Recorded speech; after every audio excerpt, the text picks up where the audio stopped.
Study portal में आप सभी का स्वागत है। मैं हूं आपका दोस्त गौरव और सीटेट की जो प्रिपरेशन 2020 है उसमें आप सभी लोग तैयारी मेरे ख्याल से कर रहे होंगे और उसके अंतर्गत एक इम्पोर्टेंट सब्जेक्ट आता है चाइल्ड डेवलपमेंट एंड पेडागोजी, जिसको कहते हैं बाल विकास व शिक्षण शास्त्र। ठीक है, तो जो सीडीपी है उसकी प्रिपरेशन के लिए आज से हम जो है लेक्चर शुरू करने जा रहे हैं। आपको पता है कि सीटेट के जो जुलाई वाला एग्ज़ाम्स है वो पोस्टपोन हो गया था कोरोना की वजह से, और इस कारण से अभी जो नई डेट्स हैं वो आई नहीं है। लेकिन जिस तरीके से अब लग रहा है कि बाकी एग्ज़ाम्स के लिए होने जा रहे हैं, जैसे नीट हो गया, जेईई हो गया, तो उसी प्रकार से अब गवर्नमेंट क्या होगी, सीटेट को भी दिसंबर तक करवाने के लिए प्रयास कर रही है और पूरी संभावना है कि सीटेट दिसंबर में हो जाए। ठीक है, तो इसीलिए आप अपनी जो तैयारी है उसको शुरू कर दीजिए। जिसने शुरू कर दी है वो और अधिक अच्छी तरीके से तैयारी को शुरू कीजिए। ठीक है, तो उसी के अंतर्गत आज हम जो शुरू करेंगे वो है चाइल्ड डेवलपमेंट एंड पेडागोजी, बाल विकास व शिक्षण शास्त्र। ठीक है, अगर आपको सीटेट से संबंधित कोई नोट्स की जो पीडीएफ्स है वो चाहिए तो आप वीडियो के डिस्क्रिप्शन बॉक्स से डाउनलोड कर सकते हैं। ठीक है, वहाँ पे एक लिंक दिया होगा, उस पर आपको क्लिक करना है और वहाँ से आप पीडीएफ डाउनलोड कर सकते हैं। उसके साथ साथ आपको अगर किसी भी प्रकार के स्टडी मटेरियल जैसे और भी एग्जाम्स की तैयारी के लिए नोट्स चाहिए तो वो इस व्हाट्सएप नंबर पर आप कांटेक्ट कर सकते हैं, क्योंकि यहाँ पे आपको सभी जैसे कि आपके केवीएस हो गया, एनबीएस, सीटेट और बाकी जितने भी एसएससी बैंकिंग रिलेटेड एग्जाम्स हैं, इन सभी एग्जाम्स की जो वीडियो लेक्चर्स हैं वो उपलब्ध हैं। साथ ही साथ आपको आपके प्रिंटेड नोट्स भी आपके लिए उपलब्ध हैं। ठीक है, तो आप इस व्हाट्सएप नंबर पर कांटेक्ट करके नोट्स ले सकते हैं। ठीक है, तो चलिए शुरू करते हैं चाइल्ड डेवलपमेंट एंड पेडागोगी, जिसको आप कहते हैं बाल विकास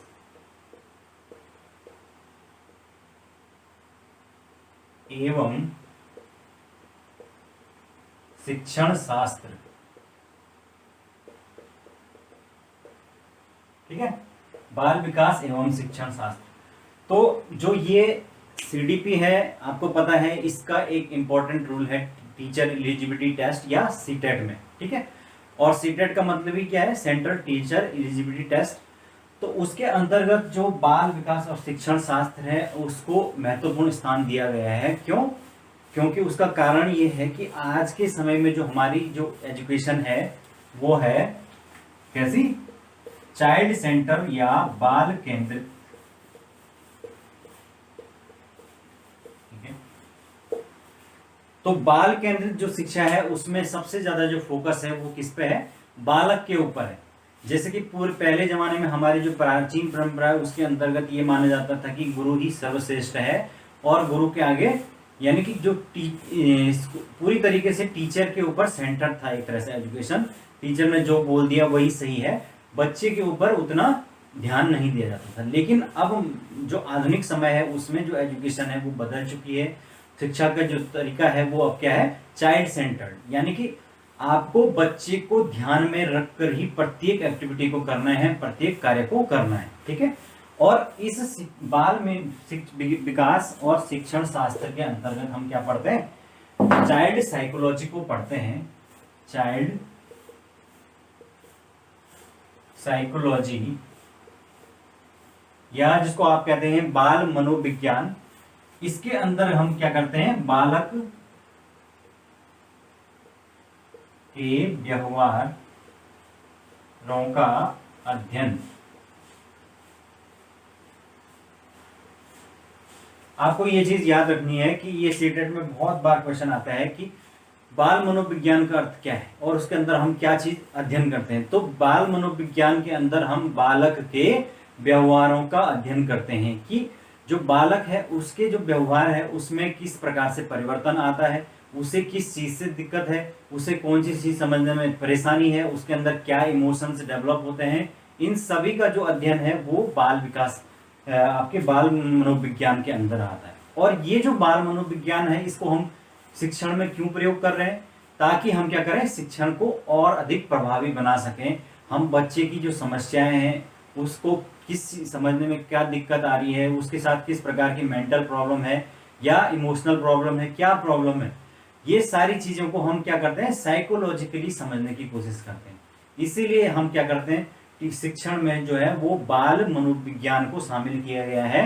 और एक शिक्षण टीचर होने के नाते आपसे जो है अपेक्षा की जाती है कि आपको बाल मनोविज्ञान का अच्छी तरीके से ज्ञान हो। अपने सब्जेक्ट का नॉलेज या विषय का ज्ञान तो होना ही चाहिए, लेकिन उसके साथ साथ विषय को कैसे पढ़ाएं, इफेक्टिव तरीके से कैसे पढ़ाएं, उसका जो ज्ञान है वो क्या है, शिक्षण शास्त्र के अंदर किया जाता है।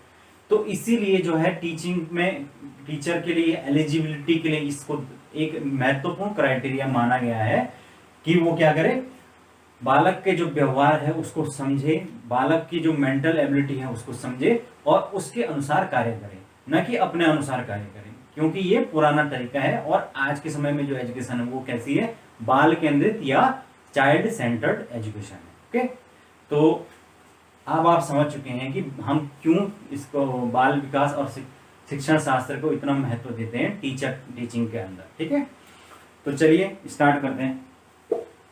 तो आप समझ गए कि बालक के व्यवहारों का जो है अध्ययन हम इसके अंतर्गत करते हैं।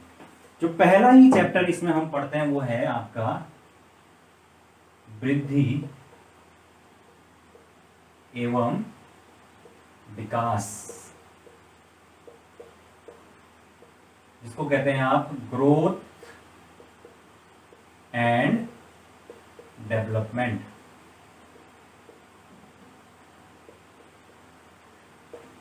ठीक है, वृद्धि एवं विकास, ग्रोथ एवं डेवलपमेंट, जिसके अंदर हम पहले पढ़ेंगे, सबसे पहले पढ़ेंगे हम वृद्धि या ग्रोथ किसे कहते हैं, ग्रोथ क्या होता है। तो वृद्धि या ग्रोथ के अंतर्गत बालक के जो शारीरिक शरीर है उसमें वृद्धि शामिल होती है या उसकी जो शरीर है उसमें परिवर्तन शामिल होता है। समझ गए? तो जो वृद्धि है उसके अंतर्गत शामिल होता है शारीरिक परिवर्तन, जैसे कि क्या होगा, लंबाई में वृद्धि होना, मोटाई बढ़ना, ठीक है, आपका मांसपेशियां मजबूत होना, मसल्स जिसको कहते हैं, मांसपेशियों में मजबूती, और भी जितने भी आपके मतलब शरीर के अंदर परिवर्तन आते हैं, इसके अंतर्गत आंतरिक व बाह्य परिवर्तन दोनों ही शामिल होते हैं। ठीक है, यानी कि केवल और केवल शरीर के बाहरी नहीं बल्कि आंतरिक अंगों में भी परिवर्तन आता है। जैसे कि जो छोटा बच्चा है जब उसके अंदर क्या होता है, खाना पचाने की कितनी कम क्षमता होती है, लेकिन धीरे धीरे अंदर आंतों का विकास होने लग जाता है और उसके अंदर हर चीज, डाइजेशन से लेकर हर चीज उसके अंदर भी विकसित होने लग जाती है। तो ये जो वृद्धि है ये न केवल बाहरी रूप से होती है बल्कि आंतरिक रूप से भी होती है। ठीक है, और जो वृद्धि है वो, ये क्वेश्चन बहुत बार पूछा जाता है सीटेट में, ये होता है आपका सिर से पैरों की तरफ।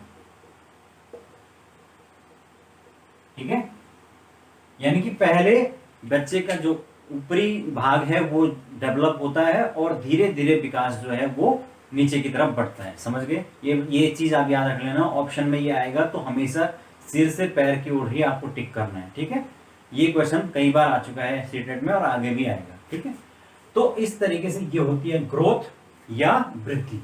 ठीक है, अब जो मनोवैज्ञानिक है उन्होंने ग्रोथ या वृद्धि को कई चरणों में डिवाइड किया है। ठीक है, तो वो चरण जो है बहुत इंपॉर्टेंट है और बाल मनोविज्ञान के अंदर हमें उनको जानना बहुत जरूरी है अगर हमें बच्चे को अच्छी तरीके से समझना है। तो हम बात करेंगे वृद्धि की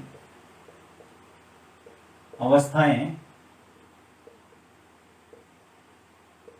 या स्टेजेस ऑफ डेवलपमेंट।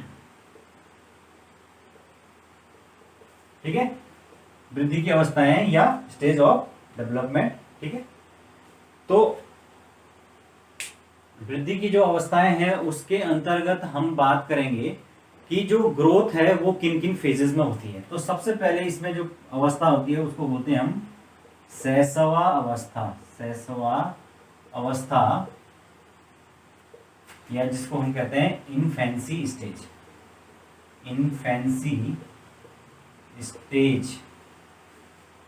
ठीक है। तो जो इन्फेंसी स्टेज है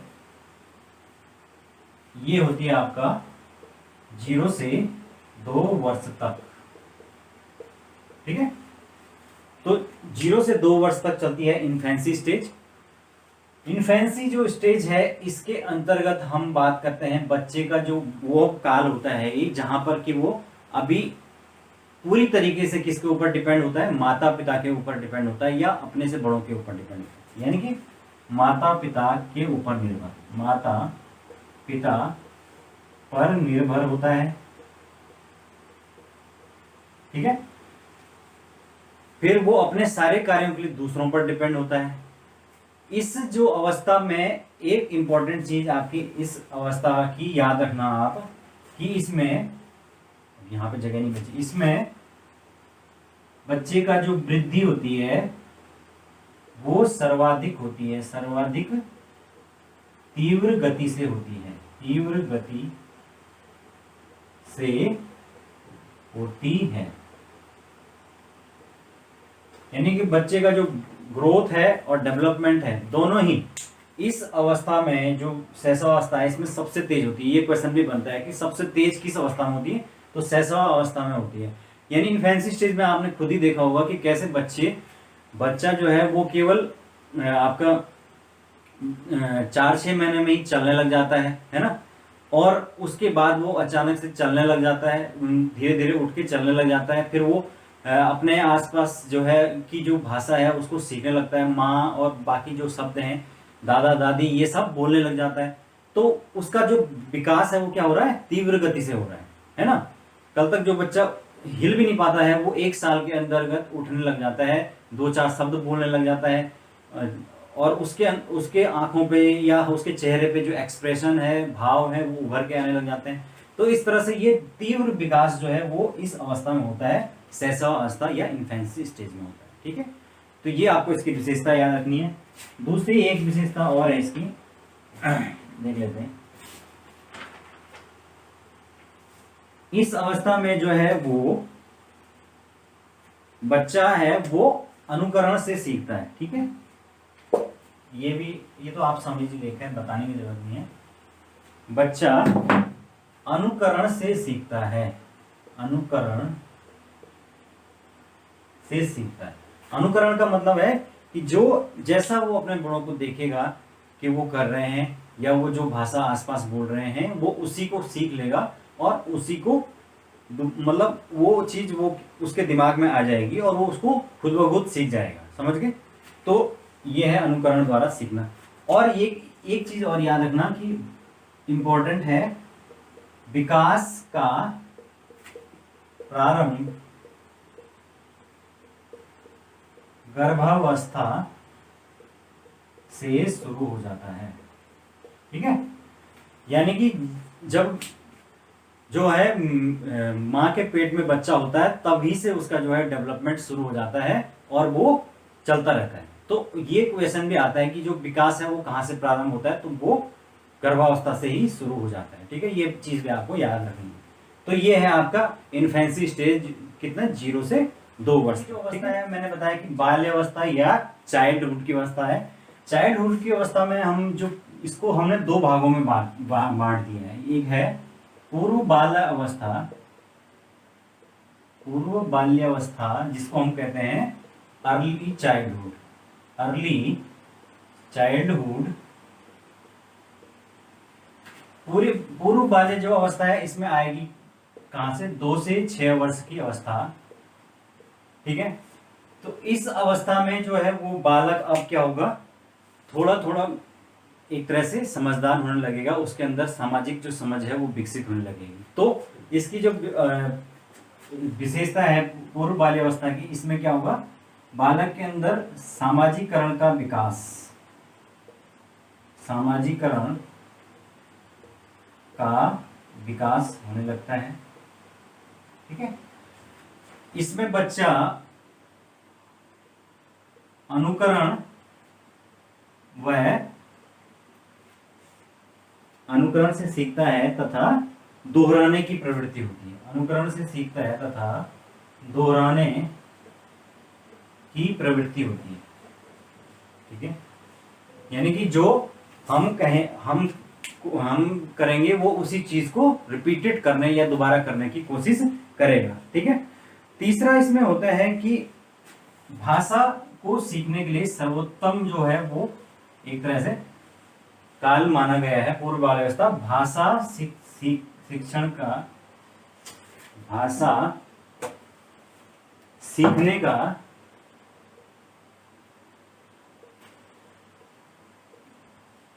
सर्वोत्तम काल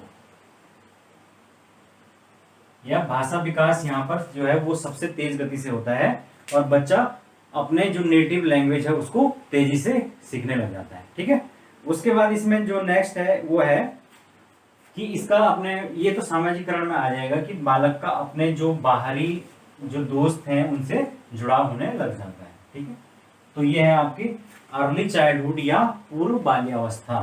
ठीक है, नेक्स्ट इसी के अंदर ये आपको याद रखना है कि कब से कब तक की है।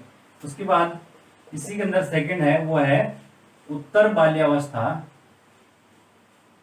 उत्तर बाल्यावस्था जिसको हम कहते हैं पोस्ट चाइल्डहुड, और ये कब से कब तक होगी? 6 से लेकर 12 वर्ष की अवस्था। ठीक है, तो भाई ये जो स्टेज है ये 6 से, यहां पर सबसे इंपॉर्टेंट विशेषता आपको याद रखनी है जो कि एग्जाम में पूछी जाती है वो है मूर्त चिंतन का विकास, यानी कि टेंजिबल। मूर्त का मतलब होता है टेंजिबल थिंकिंग, यानी कि वो मूर्त का मतलब होता है कि जो चीजें हमारे सामने है, प्रत्यक्ष है। यानी बच्चे के सामने अगर कोई चीज प्रत्यक्ष है या दिखाई जाए या समझाई जाए तो वो उस चीज के बारे में लॉजिकली थिंक कर सकता है। ठीक है, तो ये इसकी विशेषता है आपके उत्तर बाल्यावस्था की, इसमें मूर्त चिंतन का विकास होने लग जाता है। दूसरा, इसमें नैतिक मूल्यों का विकास होता है। ठीक है, जो नैतिक मूल्य या सामाजिक जो नियम है उसके प्रति अब बच्चा जागरूक होने लग जाता है। लेकिन यहाँ पर जो नैतिक मूल्य है वो ऐसा नहीं होता है बड़ों की तरह। यहाँ पर जो नैतिक मूल्य होते हैं वो कैसे, किस पर डिपेंड करते हैं? वो बच्चे के द्वारा इस पर डिपेंड करते हैं कि उसे दंड या पुरस्कार किस प्रकार से दिया जाता है। यानी कि जो बच्चा है वो काम करता है किसके लालच में, कि उसको पुरस्कार मिलेगा या उसके बड़े बुजुर्ग हैं जो उसके माता पिता हैं वो उस पर क्या करेंगे, गर्व करेंगे या उसको शाबाशी देंगे, उसको कुछ ला के देंगे। तो इस वजह से वो क्या करता है, अच्छा वो काम करता है और सामाजिक जो नियम है उनको समझने लग जाता है। तो सामाजिक नियमों को समझने लग जाता है, सामाजिक नियमों की समझ का विकास।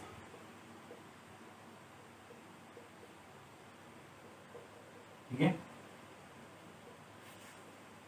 फिर इस अवस्था में बच्चे का जो जुड़ाव है वो अब अपने जो भारी जो सर्कल है, दोस्त इधर उधर के जो होते हैं आस पड़ोस के या स्कूल के फ्रेंड्स, उनसे बढ़ने लग जाता है। तो बच्चा यहाँ पर क्या करता है, समूह में खेलना पसंद करता है। ये आपको याद रखना है कि बच्चा समूह में या ग्रुप में खेलना पसंद करता है। ठीक है, और दूसरा इसमें खास बात यह है कि बच्चा समलैंगिक, मतलब अपने ही लिंग वाले जो दोस्त हैं उनका समूह में खेलता है।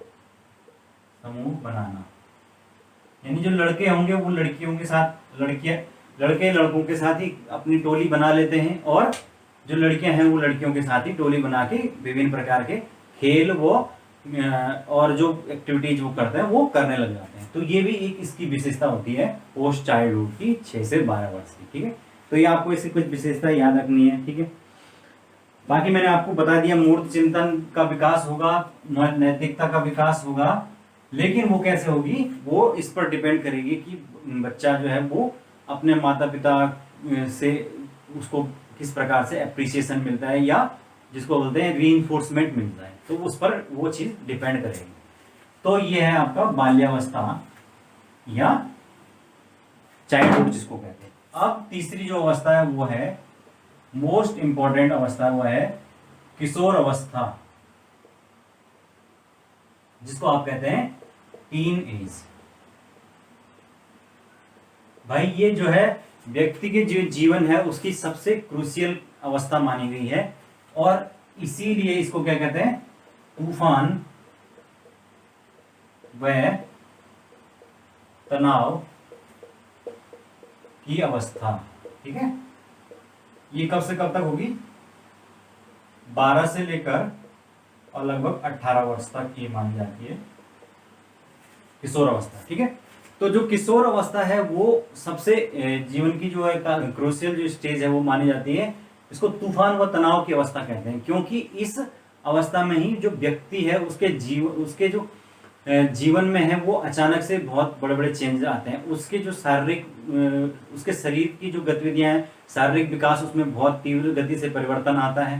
ठीक है, उसके जो इमोशंस है उसमें परिवर्तन आता है। ठीक है, तो इस अवस्था में सबसे खास बात है जो एग्जाम में पूछी जाती है वो है अमूर्त चिंतन का विकास। अमूर्त चिंतन का विकास यानी कि एब्स्ट्रैक्ट थिंकिंग जिसको कहा जाता है, एब्स्ट्रैक्ट थिंकिंग। अमूर्त चिंतन का मतलब होता है कि अगर आप उसको कोई भी समस्या को देते हैं, जैसे कि एक व्यक्ति ए से बी पॉइंट पर गया, वहां से दक्षिण दिशा की तरफ मुड़ा, वहां से 10 किलोमीटर गया, फिर वहां से, तो इस तरीके की जो प्रॉब्लम जो कि उसके सामने नहीं है लेकिन अमूर्त रूप से है, वो जो उसको दिखाई नहीं दे रही है, उसको भी वो समझने और सॉल्व करने के लायक हो जाता है, उसका विकास होता है, तो उसी को कहते हैं अमूर्त चिंतन। तो अमूर्त चिंतन किसकी विशेषता है, वो है किशोर अवस्था की विशेषता। दूसरा इसमें इंपॉर्टेंट और बात क्या है इसमें, दूसरा इसमें एक चीज है वो है कि बच्चा अपने समूह का सक्रिय सदस्य होता है। ठीक है, ये भी याद रखना है। सक्रिय सदस्य का मतलब कि अगर जो भी उसका ग्रुप होगा वो उसमें ही रहना पसंद करेगा, और वहां पर वो क्या करेगा, एक तरह से वो वहां पर उसकी पहचान बन जाएगी और वो अपने आप को वहां पर प्रूव करने की कोशिश करेगा। इसलिए अगर आप उसको उस ग्रुप में जाने से रोकोगे तो वो क्या करेगा, आपको रेसिस्ट करेगा, या आपको उसका जो व्यवहार है वो उसमें परिवर्तन आ जाएगा। तो इसलिए ये जो बच्चा है वो अपने सक्रिय ग्रुप का सक्रिय सदस्य, ये भी पूछा जाता है, इसलिए मैंने आपको बता दिया। इसमें इंपॉर्टेंट चीज और क्या होती है, प्रजनन अंगों का विकास। प्रजनन अंगों का विकास होने लग जाता है। ठीक है, जितने भी हमारे रिप्रोडक्टरी ऑर्गन्स हैं लड़के लड़कियों में वो विकसित होते हैं। आपको पता है लड़कों में क्या होता है, दाढ़ी मूछ वगैरह सब ये चीजें आने लग जाती है, लड़कियों में जो है वो पीरियड्स वगैरह चालू हो जाते हैं। तो ये भी इस टीनेज की एक विशेषता है। इस अवस्था में जो है वो बाल विकास के क्रम में एक और इम्पोर्टेंट पैटर्न है कि जो 12 से लेकर और 14 वर्ष है, यहां पर जो है वो लड़कियों का विकास लड़कों की अपेक्षा अधिक होता है। ठीक है, लड़कों की अपेक्षा अधिक होता है, जबकि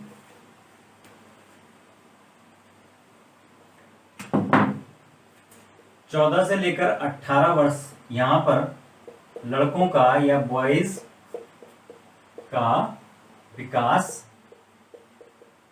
लड़कियों की अपेक्षा अधिक होता है। ठीक है, अधिक होता है। हो गया। तो इस तरीके से आप समझ सकते हैं कि ये भी पूछा जाता है कि जो 12 से 14 वर्ष में लड़कों के, ये ऑप्शन में आ जाएगा, तो ऑप्शन में आप लोगों को कंफ्यूज नहीं होना है। 12 से 14 में लड़कियों का विकास ज्यादा होता है लड़कों से, और 14 से 18 में लड़कों का ज्यादा विकास होता है। ठीक है, तो ये है आपका। और क्या क्या विशेषताएं होती है इसमें? इसमें बालक के अंदर जो है वो प्रश्न पैदा होते हैं, मैं कौन हूं, मैं कौन हूं, मैं क्या कर सकता हूं, मैं कौन हूं, मैं क्या कर सकता हूं। ठीक है, यानी कि अहम की भावना होती है। तो उसके अंदर बालक ये सोचता है कि मैं अपने आप को, मैं कौन हूं, वो अपनी पहचान को खोजने का प्रयास करता है। और क्या होता है, वो उसके अंदर अहम भी जागृति होती है, लेकिन वो अपने आप को प्रूफ भी करना चाहता है, वो अपने आप को साबित करना चाहता है। इसीलिए वो कुछ नए नए तरीके से अपने आप को ये मतलब वो ये एहसास चाहता है कि जो घर वाले हैं वो उसको जिम्मेदारी दे, वो उसको जिम्मेदार समझने लग जाएं। तो ये भी क्या होता है, ये अपने आप को एक तरह से प्रूफ करना चाहता है। तो ये भी पूछा जाता है कि मैं कौन हूँ, क्या हूँ की भावना कब पैदा होती है। ठीक है, तो ये है आपके टीन एज। उसके अलावा इसमें भाई एक चीज और इम्पोर्टेंट है, वो है विपरीत लिंग के प्रति आकर्षण। लिंग के प्रति आकर्षण। ठीक है, तो आपको मैंने बताया था उसमें बाल्यावस्था में कि समान लिंग के प्रति अपने ही ग्रुप में बच्चे खेलना पसंद करते हैं, ग्रुप टोली बना। लेकिन इस अवस्था में क्योंकि जो है वो विपरीत लिंग के प्रति आकर्षण होता है, क्योंकि इसमें क्या होता है, काम वृत्ति की जागृति हो जाती है। ठीक है, काम वृत्ति का मतलब होता है सेक्सुअल डिजायर्स। तो विपरीत लिंग यानी कि जो लड़के हैं वो लड़कियों की तरफ अट्रैक्ट होते हैं, लड़के लड़कियों की तरफ अट्रैक्ट होते हैं। ठीक है, तो इसलिए ये भी इस जो स्टेज है उसकी विशेषता है। तो कुल मिला के, और यहाँ पर एक और चीज है, बच्चा जो है वो नशे का आदी इसी अवस्था में बनता है, या नशे की तरफ इस अवस्था में झुकता है।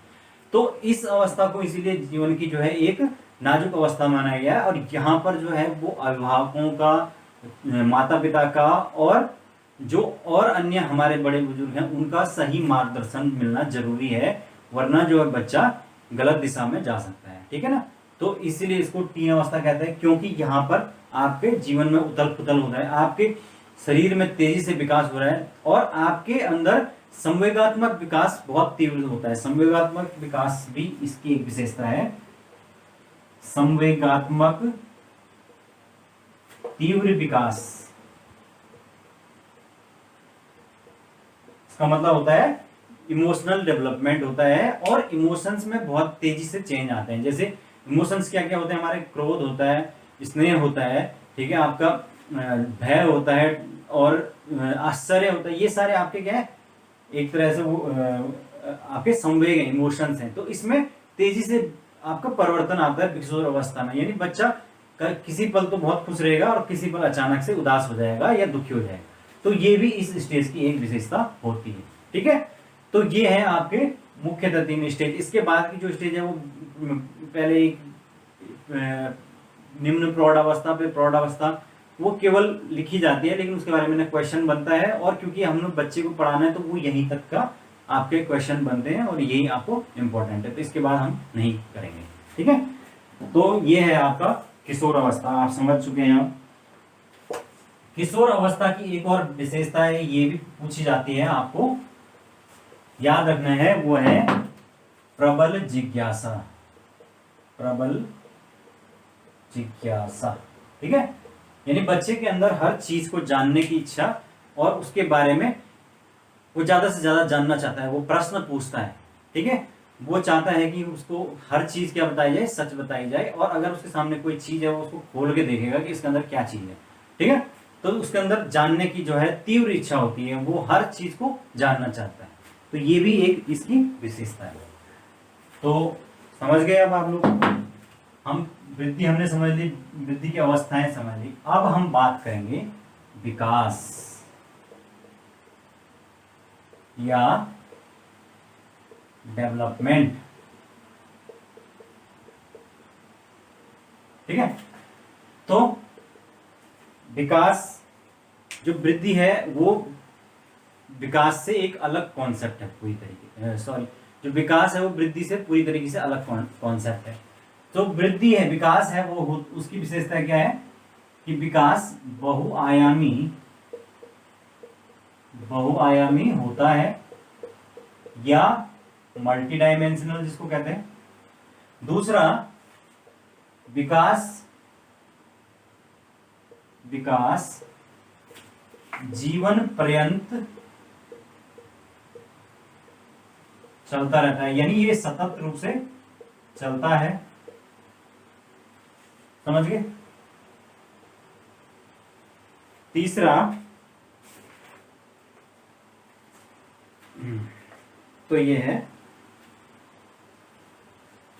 और तीसरा, विकास के अंतर्गत दो चीजें आती हैं, एक होता है मात्रात्मक व गुणात्मक। ठीक है, तो समझ लेते हैं। बहुआयामी का मतलब होता है मल्टी डायमेंशनल, मतलब सारे ही दिशाओं की जो डेवलपमेंट, न केवल शारीरिक डेवलपमेंट बल्कि उसका सोशल डेवलपमेंट, उसका मेंटल डेवलपमेंट, उसका इमोशनल डेवलपमेंट, उसका कॉग्निटिव डेवलपमेंट, उसका लैंग्वेज डेवलपमेंट, ये सारे के सारे जो डेवलपमेंट है ये अलग अलग दिशाओं की तरफ, एक तरह से बहुत सारी डायमेंशन है। और इन सभी दिशाओं में जब बच्चे का विकास होता है, बच्चा आगे बढ़ता है, उसको समझ विकसित होती है उसके अंदर, तब हम कहते हैं कि वो उसके अंदर उसका क्या हुआ, विकास हुआ है या डेवलपमेंट हुआ है। समझ गए आप लोग? तो ये है आपका मल्टी डायमेंशनल। दूसरा, जो विकास है वो जीवन पर्यंत चलता है, यानी कि जो विकास है वो कभी भी रुकता नहीं है। जब से हम पैदा हुए हैं तब से लेकर और हमारी मृत्यु तक क्या है, निरंतर विकास या डेवलपमेंट होता ही रहता है। समझ गए? विकास लगातार होता है, यानी हम हर कदम पर क्या करते हैं, कुछ ना कुछ नई चीज को ऑब्जर्व करते हैं, सीखते हैं, हमारे अंदर परिवर्तन आते ही रहते हैं। ठीक है, हम बुजुर्ग लोग भी आपने देखा होगा कि पिछले 8-10 सालों में जो हमारी पुरानी पीढ़ी है, हमारे माता पिता वाली, तो उसकी उनकी जो सोच है, उनकी जो समझ है, उसमें भी किस तरीके से परिवर्तन आया है, ये आपने अपने घरों में ही देखा होगा। तो वो जो परिवर्तन है वो भी क्या है, एक तरह से विकास ही है। जबकि वो इस उम्र में है आज, लेकिन आज उनकी सोच में धीरे धीरे बदलाव आ रहा है, तो ये क्या है, विकास है। यानी कि विकास जीवन पर्यंत तक चलता रहता है, हमेशा चलता रहता है ये, और मृत्यु तक चलता रहता है, यानी हर कदम पर हम कुछ ना कुछ सीखते हैं। ठीक है, तो ये है जीवन पर्यंत। दूसरा, ये होता है मात्रात्मक व गुणात्मक, क्वालिटेटिव व क्वांटिटेटिव। तो क्वांटिटेटिव विकास तो आपको ये होगा कि आपकी लंबाई में वृद्धि हुई, आपकी मसल्स बढ़ी, आपके शारीरिक जो जितने भी विकास हैं उसमें वृद्धि हुई। लेकिन जो गुणात्मक है उसके अंदर आपके गुणों का विकास, आपका चरित्र निर्माण हुआ, आपके नैतिक विकास आपके अंदर हुआ, आपको सोशल रूप से आप ज्यादा एंगेज हो गए, तो वो सारे जो विकास हैं वो गुणात्मक विकास है। और उन दोनों ही विकासों को जब मिला देते हैं तो तब पूरी तरीके से जो है उसको कहते हैं हम सर्वांगीण विकास। ठीक है ना, यानी व्यक्ति का जो सर्वांगीण विकास है वो तभी होगा जब गुणात्मक व मात्रात्मक दोनों विकास एक साथ होंगे। ठीक है, तो ये है। इसमें अरस्तु ने एक परिभाषा दी है, उसको भी लिख लेते हैं, कई बार आ जाती वो।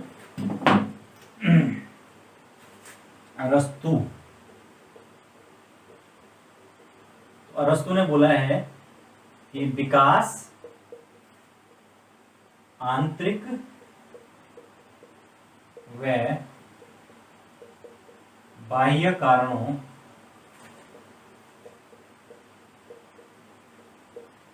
से व्यक्ति में होने वाला परिवर्तन है।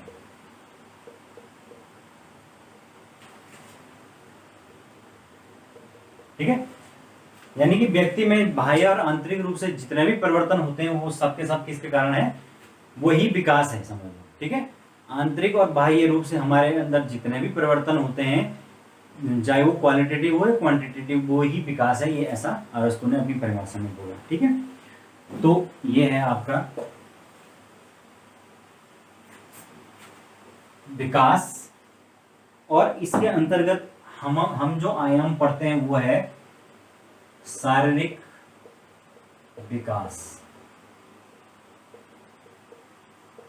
मैंने आपको बता दिया कि शरीर के जो सारे अंग हैं वो उनका विकास होना प्रॉपर तरीके से, वो क्या है, शारीरिक विकास है। लंबाई में वृद्धि, मोटाई में वृद्धि, मांसपेशियों का सही तरीके से काम करना। ठीक है, पहले हम कोई चीज नहीं उठा पाते थे, अब उसको उठाने लग गए हैं। तो ये सारे जितने भी विकास हैं ये शारीरिक विकास है। और एक बात हमेशा याद रखना, सभी प्रकार के विकासों का आधार शारीरिक विकास है।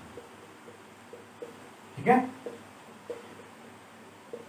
यानी जितने भी डेवलपमेंट है बाकी के सब वो तब होंगे जब शारीरिक विकास ठीक से होगा। यानी बच्चा अगर बोलने में ही सक्षम नहीं है, उसे बोलने में अक्षमता है, या उसका मेंटल डेवलपमेंट ठीक से नहीं हुआ है, तो किस प्रकार से वो बाकी चीजें सीख पाएगा। यानी बाकी जो चीज जितने भी विकास हैं, चाहे वो सोशल डेवलपमेंट हो चाहे इमोशनल डेवलपमेंट हो, वो तभी हो पाएगा जब वो शारीरिक रूप से उसका विकास सही होगा, उसका जो उसको प्रॉपर विकास होगा। उसका ऐसा नहीं कुपोषण का शिकार है उसका विकास हो जाएगा। तो ये क्वेश्चन भी बनता है कि सारे जो विकास है उनका आधार कौन सा विकास है, तो सबसे जरूरी है शारीरिक विकास। ओके, तो ये है शारीरिक विकास। दूसरा इंपॉर्टेंट जो हमारा जो डेवलपमेंट है वो है मानसिक विकास। मानसिक विकास जिसको हम कहते हैं आपका मेंटल डेवलपमेंट या कॉग्निटिव डेवलपमेंट, जिसके अंतर्गत हमारे मस्तिष्क का जो विकास है वो सम्मिलित होता है। और मस्तिष्क का विकास का मतलब क्या होता है? तर्क शक्ति का विकास, सोचने समझने की शक्ति का विकास, याद रखने की शक्ति का विकास। ठीक है, और बच्चे का जो है वो चीजों को लॉजिकल तरीके से सोचने का जो विकास है वो सारे के सारे इसमें आ जाएंगे। स्मरण शक्ति, आप देखते हैं कि बच्चा, छोटा बच्चा कुछ भी कम चीजों को याद रखता है, लेकिन धीरे धीरे जब वो बड़ा होने लग जाता है, अलग अलग स्टेजेस पे उसकी जो क्षमताएं हैं वो अलग अलग होती हैं। ठीक है, तो उसी क्षमता के अनुसार क्या होता है, बालकों की जो पाठ्य पुस्तकें हैं वो तैयार की जाती हैं। ऐसा नहीं कि छोटे बच्चे को, 6वीं क्लास के बच्चे को आपने इतना हैवी सिलेबस दे दिया कि वो उसकी कॉग्निटिव क्षमता से बाहर होता है। ठीक है, तो ये होता है मानसिक विकास। उसके बाद जो हमारा विकास है वो है संवेगिक विकास। सामवेगिक विकास या मेंटल डेवलपमेंट। तो मेंटल डेवलपमेंट जो होता है वो क्या होता है कि हमारा जो हमारे अंदर जितने भी इमोशंस हैं, गुस्सा है, क्रोध है, ठीक है, स्नेह है, तो ये सारे जो डेवलपमेंट है ये धीरे धीरे करके स्थायी होते जाते हैं। ठीक है ना, पहले ये हमारे अंदर, जैसे अब इन्फेंसी स्टेज की बात करें तो उस टाइम पर बच्चे को लगता है कि वो क्या है, पूरे ब्रह्मांड का केंद्र वही है, यानी हर कोई उसे ही देख रहा है। तो इस तरीके से वो अपने आप पे केंद्रित होता है। लेकिन धीरे धीरे बाल्यावस्था में वो हल्का हल्का सोशलाइज होना शुरू होता है, वो अपने ग्रुप में रहना पसंद करता है। फिर किशोरावस्था में उसकी एक प्रॉपर टोली बन जाती है। तो संवेगिक विकास का मतलब इमोशंस भी उसी प्रकार से उसमें डेवलप होते हैं। उसमें जो गुस्से की भावना है, क्रोध की भावना है, प्रेम की भावना है, वो धीरे धीरे उसी स्टेज वाइज डेवलप होती जाती हैं। तो संवेगिक विकास। उसके बाद आता है आपका मोटर डेवलपमेंट या क्रियात्मक विकास। क्रियात्मक विकास या मोटर डेवलपमेंट। तो क्रियात्मक विकास क्या होता है कि हमारे शरीर की जितने भी अंग हैं और मांसपेशियां हैं वो प्रॉपर तरीके से कार्य करते रहें और उनमें विकास होता रहे। जैसे कि बच्चा जो है, अगर शुरुआत में जब बिल्कुल छोटा होगा तो वो क्या करेगा, हर चीज रोके एक्सप्रेस करेगा, केवल एक्सप्रेशन से ही बताएगा। फिर उसके बाद धीरे धीरे क्या करेगा, उसके जो पूरा का पूरा अपने आप को घिसट देगा, पूरी बॉडी को। धीरे धीरे फिर वो एक हाथ को उठाना शुरू करेगा, दूसरे हाथ को, फिर हाथों को पकड़ के उठना शुरू करेगा। फिर उठने के बाद धीरे धीरे चलना शुरू करेगा। तो तब उसमें एक तरह से आत्मविश्वास भी बढ़ता जाएगा।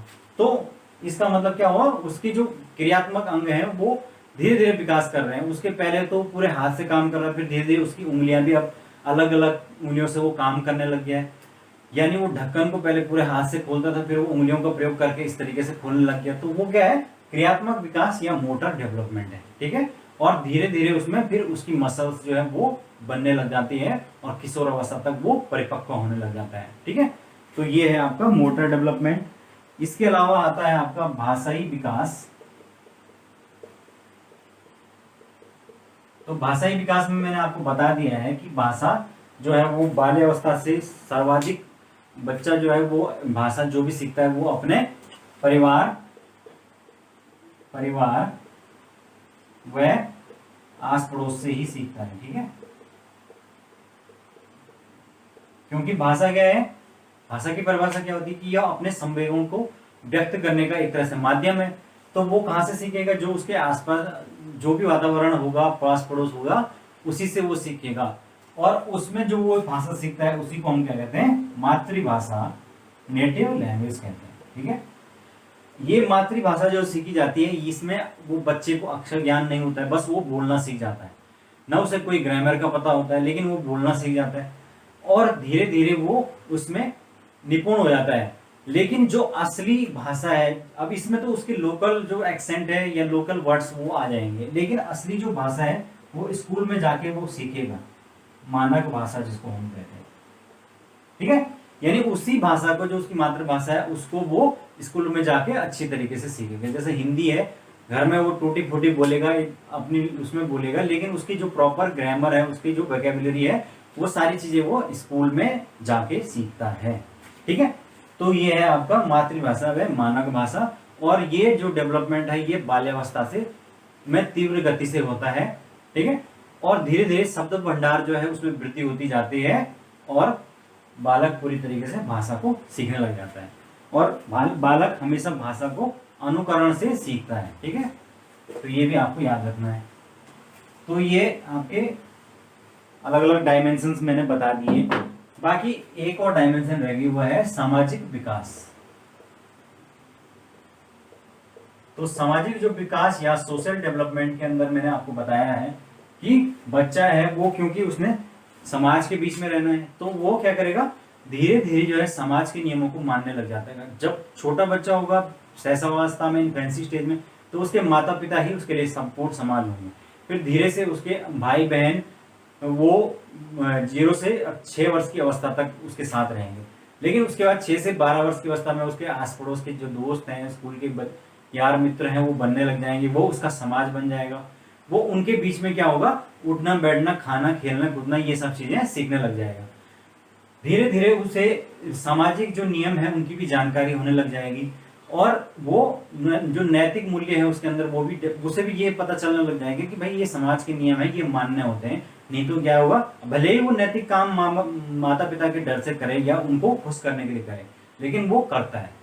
उसके बाद जो है वो सोशल डेवलपमेंट पूरी तरीके से किशोर अवस्था में और अच्छे तरीके से होता है। बालक जो है अपने समूह का सक्रिय सदस्य बन जाता है। ठीक है, तो ये है आपका सोशल डेवलपमेंट या सामाजिक विकास, जिसके अंतर्गत आता है इसके अंदर ये आता है कि बालक की प्रथम पाठशाला। तो प्रथम पाठशाला आप सब जानते हैं कि परिवार होता है, ये बात हमेशा याद रखना। और उसके बाद जो है वो आस पड़ोस होता है। ठीक है, फिर तीसरे नंबर पर जो आता है वो विद्यालय आता है। तो ये आपको याद रखना है। हो गया। अब इसमें हम देख लेते हैं वृद्धि और विकास में क्या अंतर है, ये भी इंपॉर्टेंट है। वृद्धि और विकास में क्या अंतर, तो वृद्धि जो है वो पहला जो अंतर होगा वो होगा निश्चित समय तक होगी। ठीक है, फिक्स टाइम तक होगी, युवा अवस्था तक। उसके बाद विकास जो है वो जीवन पर्यंत चलता रहेगा। ठीक है, वृद्धि जो है वो एक संकीर्ण अवधारणा है, यानी नैरो अवधारणा है। और ये जो विकास है ये एक काफी व्यापक, जिसको कहते हैं ब्रॉड, व्यापक अवधारणा। ठीक है, विकास जो है वो केवल क्या होगा, मात्रात्मक होगा, यानी क्वांटिटेटिव होगा।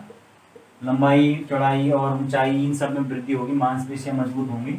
लेकिन जो विकास है वो मात्रात्मक प्लस गुणात्मक, क्वालिटेटिव और क्वांटिटेटिव दोनों प्रकार से होगा। ये है। फिर एक और क्या है इसमें कि जो विकास है, वृद्धि है होना, वो विकास की गारंटी नहीं है। ठीक है,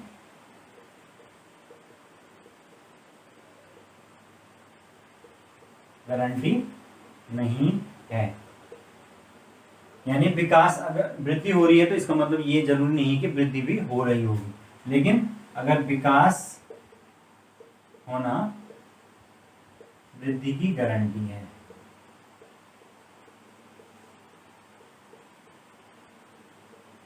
क्यों? क्योंकि भाई वृद्धि विकास हो रहा है तो इसका मतलब उसका सभी प्रकार का डेवलपमेंट हो रहा होगा, जिसके अंदर वृद्धि भी अपने आप में शामिल है। ठीक है, तो ये है आपका कुछ आपके हमने उनमें अंतर देख लिया, और इस अंतर के द्वारा आप आसानी से चीजों को याद रख सकते हैं, समझ सकते हैं, और कोई भी क्वेश्चन आप गलत नहीं करेंगे, कॉन्सेप्ट आपका बिल्ड हो जाएगा। तो ये हो गया आपका वृद्धि और विकास। फिर आते हैं कि कारक कौन से होते हैं जो इनको प्रोवाइड करते हैं, फैक्टर्स। तो वृद्धि और विकास दोनों ही चीजों को कुछ फैक्टर्स जो है वो प्रभावित करते हैं। तो पहला जो फैक्टर है वो प्रभावित करता है वो है आनुवांशिकता। आनुवांशिकता या हेरिडिटी। ठीक है, तो आनुवांशिकता का मतलब है कि भाई बच्चा जो है जैसे उसके माता पिता होंगे उसी तरीके से, अगर माता पिता लंबे चौड़े होंगे तो बच्चे भी उसी तरीके से हो जाते हैं। माता पिता जो है वो अच्छे पढ़े लिखे होंगे तो बच्चे घर में उसी प्रकार का माहौल देखते हैं तो वैसे ही हो जाते हैं। बच्चे माता पिता अगर काले होंगे तो बच्चे भी काले हो जाते हैं, हो सकते हैं, मतलब जरूरी नहीं। तो आनुवंशिकता का असर पड़ता है वृद्धि और विकास दोनों पे। उसके अलावा दूसरा जो है वो पड़ता है वंशानुक्रम और वातावरण। ठीक है, वातावरण, इसका बहुत ज्यादा इफेक्ट पड़ता है। ये हमेशा पूछा जाता है कि बालक का जो विकास है वो किसका परिणाम है, तो किसका, वंशानुक्रम और वातावरण का। भाई जैसे वातावरण में रहेगा, जैसे उसके घर में माहौल होगा उसी प्रकार से बच्चा बन जाएगा। घर में रोज लड़ाई हो रही होगी तो बच्चा उसी चीज को सीखेगा और उसका जो व्यवहार है वो अग्रेसिव हो जाएगा और वो हमेशा गुस्से में ही रहेगा, चिड़चिड़ा हो जाएगा। बच्चे के घर में अच्छा माहौल है, सब लोग प्यार से रहते हैं, स्नेह से रहते हैं, तो उसी प्रकार का माहौल उसके दिमाग में भी आ जाएगा और वो इमोशनली उस तरीके से होगा। अगर बच्चे के घर में जो है वो महिलाओं की रिस्पेक्ट की जाती है, उनका सम्मान किया जाता है, तो बच्चा भी उसी प्रकार से बन जाएगा और एक तरह से उसके अंदर भी वो भावनाएं डेवलप हो जाएंगी। तो बच्चा हमेशा अपने वंशानुक्रम और अपने वातावरण से ही सीखता है। ठीक है, तीसरा प्रकाश और वायु, यानी कि बच्चे को प्रॉपर जो विकास है उसके लिए प्रॉपर भाई उसको प्रकाश भी प्रॉपर चाहिए। ठीक है ना, ऐसा नहीं है कि उसको अंधेरे में रखा हुआ, उसको प्रॉपर विटामिन डी नहीं मिल रहा तो उसका विकास हो जाएगा। फिर उसको स्वच्छ वातावरण भी चाहिए। अगर वो ऐसे इलाके में रहता है कहीं भी जहां पर फैक्ट्री का धुआं 24 घंटे फैला हुआ, तो वो उसका डेवलपमेंट सही से नहीं होगा। ठीक है, उसके अलावा इसमें होता है लिंग भी इसमें कुछ हद तक रोल निभाता है, क्योंकि आपने अभी देखा कि किस तरीके से 12 से 14 में जो लड़कियां हैं उनका तीव्र विकास हो रहा है और उसके बाद लड़कों का हो रहा है। तो इसका मतलब लड़कियां ज्यादा परिपक्व पहले ही हो जाएंगी। ठीक है, उसके अलावा आप इसमें बात करेंगे पांचवा पौष्टिक आहार। ठीक है, तो पौष्टिक जो आहार है, और छठवां है शारीरिक क्रिया। ठीक है, तो भाई पौष्टिक आहार बहुत जरूरी है। आप सब जानते हैं कि जब तक भोजन में बच्चे को प्रॉपर आहार नहीं मिलेगा तो वो क्या हो सकता है, कुपोषण का शिकार हो सकता है। अगर बच्चे को माँ के पेट, जब गर्भावस्था में माँ को उचित पोषण नहीं मिलता है तो बच्चे क्या हो जाते हैं, माल न्यूट्रिशन का शिकार हो जाते हैं। तो इसका मतलब पौष्टिक आहार विकास के लिए, डेवलपमेंट के लिए बहुत जरूरी है, एसेंशियल है। और पौष्टिक आहार में आपका क्या आता है, दूध, अंडा, मछली, फल, फ्रूट्स। ठीक है ना, आपके जितने भी हरे हरे सब्जियां हैं, आपके हरे पत्ते वाली सब्जियां, ये सब चीजें, तो ये सब चीजें जो है वो जरूरी हैं पौष्टिक आहार में। दूसरा शारीरिक जो क्रियाएं हैं, जिसके अंदर आपका आता है व्यायाम, योग, है ना। अगर बालक को प्रॉपर व्यायाम करता है, योग करता है, बालक उचित, अब ये सब नहीं भी करता है, बालक अगर खेलता कूदता है अच्छे तरीके से तो उसी में उसका सब चीज हो जाता है और वो एक्टिव रहता है, उसका विकास पूरी तरीके से होता है। अगर दूसरी तरफ बच्चा 24 घंटे घर के अंदर पड़ा हुआ है, मोबाइल पे लगा हुआ, गेम खेलने पे सोया हुआ है 10-10 बजे तक, तो इसका मतलब क्या होगा, उसका जो विकास है वो कहीं ना कहीं प्रभावित होगा, उसका उतना अच्छा डेवलपमेंट नहीं हो पाएगा। तो ठीक है, तो ये है आपका फैक्टर्स जो विकास को प्रभावित करते हैं। ठीक है, तो भाई अब आप समझ गए होंगे इस चैप्टर को पूरी तरीके से, वृद्धि और विकास या ग्रोथ एंड डेवलपमेंट को, इसके अलग अलग जो स्टेजेस हैं वो कब से कब तक होती है आपको याद रखनी है। क्योंकि ये क्या होते हैं एग्जाम में इसी से क्वेश्चन आते हैं और इनकी जो विशेषताएं हैं उससे क्वेश्चन बनते हैं। फिर इसमें अंतर जो है वो मैंने बताया वो आपको याद रखना है। और एक चीज हमेशा याद रखनी है कि जो भी हम क्वेश्चन का आंसर देंगे उसमें हम किसको क्या करेंगे, चाइल्ड सेंटर्ड, चाइल्ड सेंटर्ड यानी बच्चे को केंद्र में रखेंगे। ठीक है, बच्चे को केंद्र में रखेंगे और उसी के अनुसार हम क्वेश्चन का आंसर देंगे। हम उस आंसर को चुनेंगे जिसमें बच्चे को क्या मिल रहा हो, ज्यादा अवसर मिल रहे हो, अपॉर्चुनिटी ज्यादा मिल रहे हो, बच्चा करके सीख रहा हो यानी खुद से बच्चा सीख के एक्टिव होके काम कर रहा हो। ठीक है, ये वाले जो ऑप्शन है ये हमेशा सही होते हैं। ठीक है, जिसमें बहुआयामी जो प्रक्रिया है उसको अपनाया गया हो, मल्टी डायमेंशनल अप्रोच, इस जिसमें मतलब बच्चे को ज्यादा से ज्यादा मौके दिए जा रहे हो, प्रश्न पूछने का मौका दिया जा रहा हो, तो इस प्रकार के ऑप्शन हमेशा चुनने होते हैं उन 4 ऑप्शन में। ठीक है, तो ये है आपका पहला चैप्टर। तो आज के लिए इतना ही काफी है, हम धीरे धीरे करके बाकी चैप्टर्स भी पढ़ते रहेंगे। आप इसी तरीके से बने रहिए और अपनी तैयारी को जारी रखिए। ठीक है, तो थैंक यू क्लास।